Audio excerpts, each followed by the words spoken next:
പോളിന്റെ മകനെ കൊന്നതുകൊണ്ട് ലാഭം ആർക്കാ? ആ വഴിക്കുന്ന ആലോചിച്ചേ. ലാഭമെന്ന് പറഞ്ഞാൽ കടുത്തുരുത്തി രസ്യത്ത് അത് കണ്ണുവച്ചവനായിരിക്കും. അപ്പൊ അത് നഷ്ടപ്പെട്ടവനോ? അത് പ്രതികാരം കൂടാ. ഇരുന്ന കസേരന്ന് പിടിച്ച് പുറത്തോട്ടിട്ടതിന്റെ അരിശം. അതായത് തനിക്ക് കിട്ടാത്തത് നീയും തിന്നണ്ടെന്ന്. അപ്പൊ ഉമ്മച്ചൻ തന്നെ. ബെന്നി പോളിന്റെ കൊലപാതകം തിരക്ക് വേറൊരുത്തം നടക്കുന്നുണ്ടല്ലോ. അവന്റെ ചേട്ടച്ചാര് സേവിച്ചൻ. അവനെ ഒന്ന് കണ്ടാലോ? അവൻ ഇരിക്കുന്നിടത്ത് പോയി അവനെ ഒന്ന് കാണാം.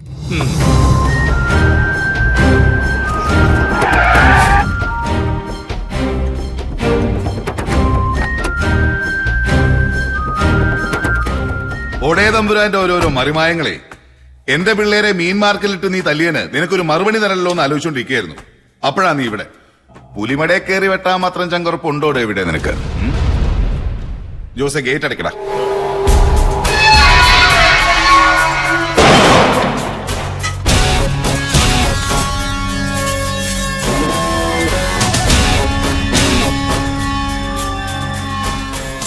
എന്റെ പൊന്ന് സേവിച്ച ഒരു നഖം വെട്ടി പോലും കൈ കരുതാതാ ഞാൻ വന്നിരിക്കുന്നത്. ഇവിടെ നിന്റെ പിള്ളേരുടെ കയ്യിലെല്ലാം ടൂൾസ് കാണുമെന്ന് അറിഞ്ഞുകൊണ്ട് തന്നെ ഒരു കാര്യം പറയാനാ ഞാൻ വന്നത്. പറഞ്ഞാൽ ഞാനങ്ങ് പോവും വന്ന പോലെ. ആ ഉറപ്പെനിക്കുണ്ട്.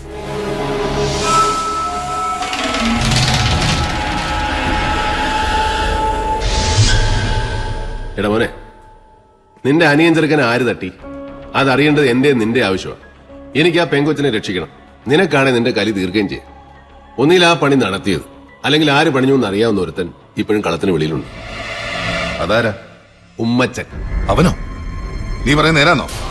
അവന്റെ പണ്ടം തോണ്ടി ഞാൻ വെളിയിലിടും. അവനെ ഞാനൊന്ന് കാണാൻ തീരുമാനിച്ചു. അവന്റെ വായിന്ന് സത്യം പുറത്തു വരുമ്പോ നീ കൂടെ ഉണ്ടാവണമെന്ന് തോന്നി. എന്താ? ഞാൻ റെഡി. കേറ്.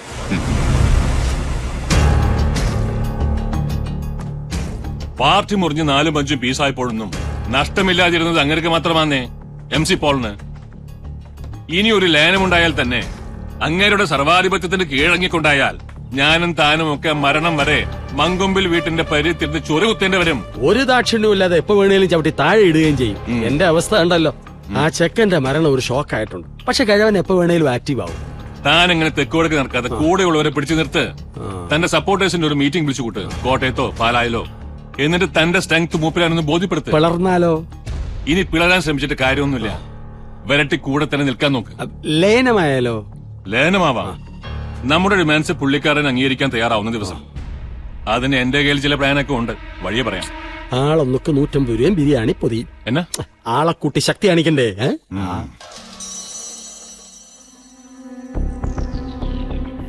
ഉമ്മച്ചന്റെ വണ്ടി ഇപ്പൊ വെളിയിലോട്ട് വരും. അയാൾക്ക് എന്നെ തമ്പാന്റെ വീട്ടിക്കാര്യം. എടാ, മലങ്കര കോൺഗ്രസിന്റെ രാഷ്ട്രീയ കാര്യങ്ങളിൽ നീ ഇപ്പോഴും ശിശുവാ. നിന്റെ അപ്പൻ എന്ന് പറയുന്ന മലയെ തുറന്നു വീഴ്ത്താനാ ഈ പെരിച്ചാഴിയിൽ ഇടകിടക്ക് കാണുന്നേ. Common factor, common enemy. അത് MC പോള് മാത്രമാ. ഉമ്മച്ചൻ ഇറങ്ങി.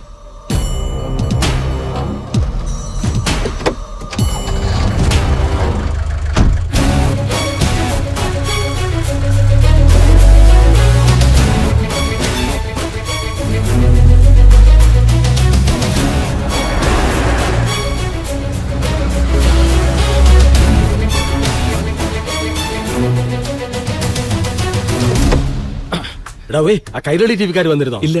അവരെന്റെ ഒരു ഇന്റർവ്യൂ എടുക്കാൻ വരുമെന്നാ പറഞ്ഞിരുന്നേ. ആ, അവരാണോ? നീ ഷടേന്ന് ഒരു വിസ്കി ഇങ്ങട്. ടിവിക്കാരുടെ മുമ്പിൽ ഇരിക്കാനുള്ളതല്ലേ, ഇച്ചിരി ഉള്ളിലുണ്ടാവുന്ന നല്ലതാ. പോ.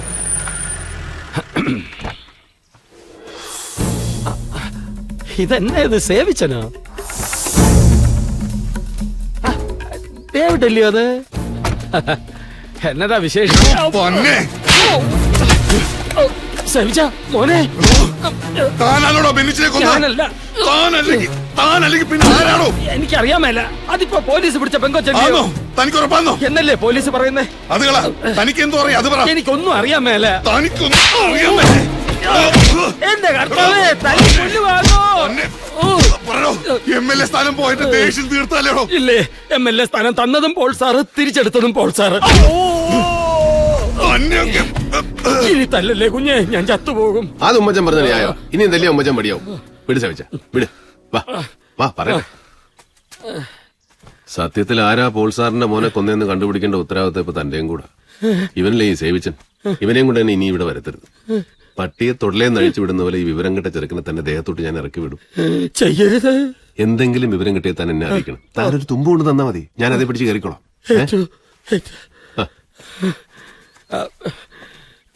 കണ്ണട ബിസ്ക്കറ്റ്.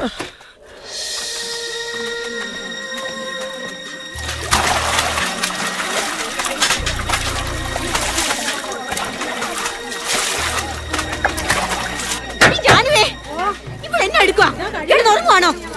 ഇങ്ങോട്ട് നിറഞ്ഞു മാടി കുരിശേ. നീ എന്താണ് നോക്കിക്കൊണ്ടിരിക്കുന്നത്? അയ്യോ, ഒരു മറയില്ലാത്തോണ്ട്. ഓ മറ, ഇവിടെ പാര് കാണാനാടി. ആ വെട്ടിറോഡ് ശാന്തി ഇടുക്കിക്കാർ ലേസമയൊക്കെ വെറും തോർത്തും കൊണ്ട് ഉടുത്തോണ്ടാ കുളി മേളമൊക്കെ. പോയി കുളിക്കാൻ നോക്കടി.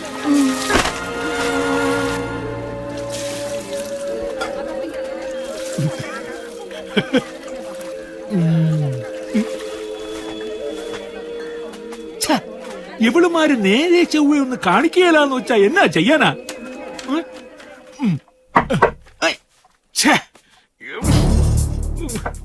സമ്മതിക്കുകയില്ല. ആരാ? ആ വാതലങ്ങ് ചാരിയര്. അലക്കലിന്റെ അവിടെ വഴുതി വീണ് തല കല്ലേലടിച്ച് ചത്തന്നേ വരാവൂ. സടയെന്നങ്ങ് പണി തീർത്തോണം. രൂപ 50,000 വെച്ച് രണ്ടെണ്ണത്തിന്റെയും വീട്ടിലങ്ങ് എത്തും. എന്നാ 50,000? അത്രയും ഉണ്ടാക്കണമെങ്കിൽ നീയൊക്കെ എത്ര എടുത്ത്? ഇതൊരു 10 മിനിറ്റത്തെ കാര്യമല്ലേ എന്നാ? ശരി സാർ. എന്നപ്പോ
വരൂ.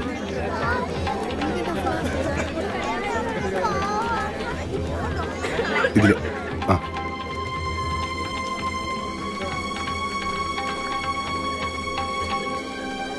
ആനിയുടെ കസിന ഒന്ന് കാണണം.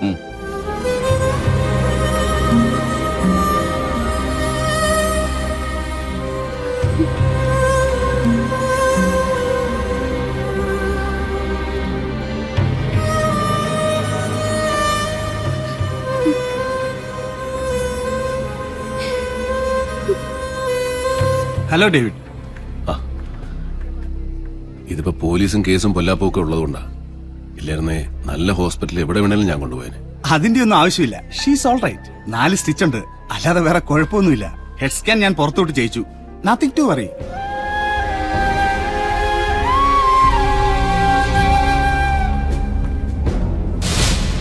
സാറേ, ആ വരുന്ന ചന്ദ്രൻപിള്ള സ്ത്രീകളുടെ ജയിലിന്റെ സബ് ജയിലറാ.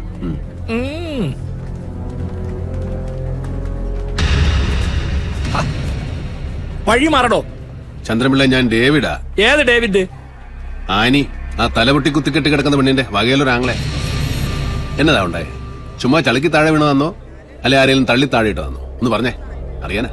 ഓ, അത് പിന്നെ സ്ഥിരമല്ലയോ? അത് കാണാൻ വർക്കത്തുള്ള കൊച്ചല്ലയോ? അവളുമാര് മറ്റതാ. ആ ഉദ്ദേശത്തിൽ കയറി കൊച്ചിനെ വളഞ്ഞതാ. അത് സമ്മതിച്ചു കാണുകയില്ല. ആ കശപശയിലാ താഴെ വീണ് തല പൊളിഞ്ഞത്. അത് ഇങ്ങനെ ഡീറ്റെയിൽ ആയിട്ട് റിപ്പോർട്ട് ചെയ്യാൻ നോക്കൂ. പിന്നെ അതിന്റെ എക്സ്പ്ലനേഷൻസ്. അതുകൊണ്ടാ ചളിക്ക് വീണെന്ന് പറഞ്ഞ അങ്ങ് തീർത്തത്. ഈ ടി വിക്കാരെ കൊണ്ട് വലിയ ശല്യമാന്നേ. അവന്മാര് ക്യാമറയും പൊക്കി പിടിച്ചോണ്ട് വന്ന ഞാൻ പോട്ടോ ബ്രദറെ.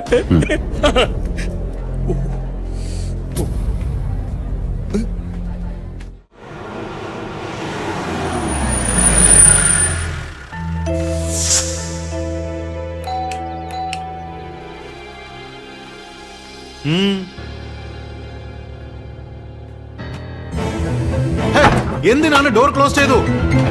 ഡോർ തുറക്കൂ. What do you want? സാറേ, സെഷൻസ് കോർട്ടിൽ ഡോക്ടർ ബെന്നി പോളിന്റെ കൊലപാതക കേസിലെ പ്രതി ആനി എന്ന പെൺകുട്ടിക്ക് വേണ്ടി നാളെ ഞാനൊരു ബെയിൽ ആപ്ലിക്കേഷൻ മൂവ് ചെയ്യും. സാർ അത് അനുവദിച്ചു തരണം. തീരെ നിർവാഹമില്ലാത്ത ഒരവസ്ഥയായതുകൊണ്ടാണ് ഞാൻ ഈ വരവ് വന്നത്. സാറും ഫാമിലിയൊക്കെ കാസർഗോട്ടുകാരായതുകൊണ്ട് പറയവാ. ഈ കോട്ടയം നസ്രാണിക്കൊരു പ്രത്യേകത ഉണ്ട്. മുങ്ങിച്ചാവുമ്പോ കയറി പിടിച്ച കാലം കൂടെ പൊങ്ങിയോ മേലെ വരും, അല്ലെങ്കിൽ പിടിച്ച കാലം കൊണ്ടങ്ങ് താഴും. 10 പൈസ ഞാൻ കൈക്കൂലി തരികയല്ല. അത് തെറ്റാ സാറേ. ഞാൻ സാറിനോടൊരു ഫേവർ ചോദിക്കുക. ഭട്ട് സാർ അത് ചെയ്യണം. ചെയ്യും.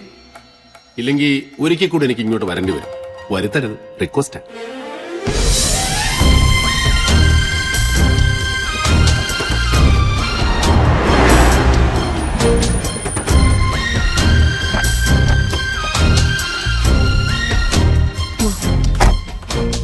നിന്റെ അമ്മച്ചി കണകുണാന്ന് പറയും. അത് ഞാൻ മാനേജ് ചെയ്യാം. ഇയാൾ പൊക്കോ. ധൈര്യമായിട്ട് അകത്തോട്ട് ചെല്ല്. നിന്റെ അപ്പച്ചന്റെ വീടാ. നിന്റെ ജീവൻ ആരോ വില പറഞ്ഞിട്ടുണ്ട്. അതുകൊണ്ട് നിന്നെ സേഫ് ആയിട്ടുള്ള സ്ഥലത്ത് താമസിപ്പിച്ചേ പറ്റൂ.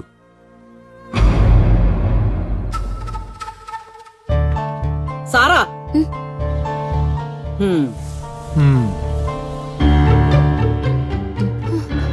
മമ്മി, ആനി കുറച്ചുനാൾ ഇവിടെ കാണും. എന്ന് നീ അങ്ങ് തീരുമാനിച്ചാ മതിയോ? എന്റെ വീട്ടിൽ ആരെ താമസിപ്പിക്കണമെന്ന് എന്റെ കാലം കഴിയും വരെ ഞാൻ തന്നെ തീരുമാനിക്കുന്നേ. ഈ പെണ്ണും പിള്ള കൊട്ടേഷൻ കൊടുക്കാൻ ഞാൻ പറഞ്ഞാന്നേ. ഇവൾക്കും കൂടി അവകാശമുള്ള വീടായത്. ഉവേ, അത് ഏത് വകുപ്പിലാന്നാവോ ഞാനറിയാത്ത ഒരു അവകാശം. ഇവൾ എന്റെ പപ്പയുടെ മോളാന്നുള്ള അവകാശം തന്നെ. എല്ലാവർക്കും അറിയാവുന്ന ആ സത്യം മമ്മി മാത്രം അംഗീകരിക്കാതിരിക്കുന്നതുകൊണ്ട് കാര്യമൊന്നുമില്ല. ഞാനാ ഇവളെ വിളിച്ചോണ്ട് വന്നത്. അകത്തോട്ട് കയറ്റില്ല എന്ന് വാശിയാണെങ്കിൽ കൂടെ ഞാനും ഉറങ്ങും. വേണ്ടാടി, നീ ഇവിടെ തന്നെ നിന്നു. നിനക്കിഷ്ടമുള്ള ആരെയെന്ന് വെച്ച് ഇവിടെ പാർപ്പിച്ചോ. ഞാൻ പോയേക്കാം. അത് നന്നാവും. കൊച്ചമണി ആന്റി എവിടെയെങ്കിലും പോയി കുറച്ചു ദിവസം ധ്യാനത്തിൻ്റെ. പിള്ളേർ രണ്ടും കൂടെ ഇവിടെ മനസമാധാനത്തോടെ കഴിയട്ടെ. സാറാ, ഇതുപോലുള്ളവരെ വിളിച്ചോണ്ട് വന്ന് എന്റെ വീടിന്റെ നടയിൽ നിന്ന് എന്നോട് വേണ്ടാതിനം പറയിക്കുന്നത് എനിക്ക് നല്ലതിനല്ല. അമ്മച്ചി, ഞാനൊരു വേണ്ടാതിനോ പറഞ്ഞില്ലേ? നിങ്ങളായിട്ട് പറയിപ്പിക്കായിരുന്നാ മതി. സാറാ, എന്ത് വേണം? ഒരാഴ്ച മുഴുവൻ ഇവിടെ താമസിപ്പിക്കാൻ എന്റെ വീടല്ല, വീടുകളുണ്ട് കോട്ടയന്റെ പണി. ഡേവിഡ് പോയിക്കോ. ഇവൾ എന്റെ കൂടെ തന്നെ കാണും. ഇനി മമ്മി ഇറക്കി വിടുകയാണെ ഞാൻ വിളിച്ചു പറയാം. 2 സാക്ഷികളെയും കൂട്ടി രജിസ്റ്റർ ഓഫീസിലോട്ട് വരണം. അവിടെ വെച്ച് നമ്മുടെ കെട്ട് നടത്തി നമുക്ക് ഡേവിഡിന്റെ വീട്ടിലേക്ക് പോവാം. അത് ഏറ്റു സുഖം. വണ്ടി എടുക്കാം. ഓ, അപ്പൊ എല്ലാം പറഞ്ഞ പോലെ. വാ.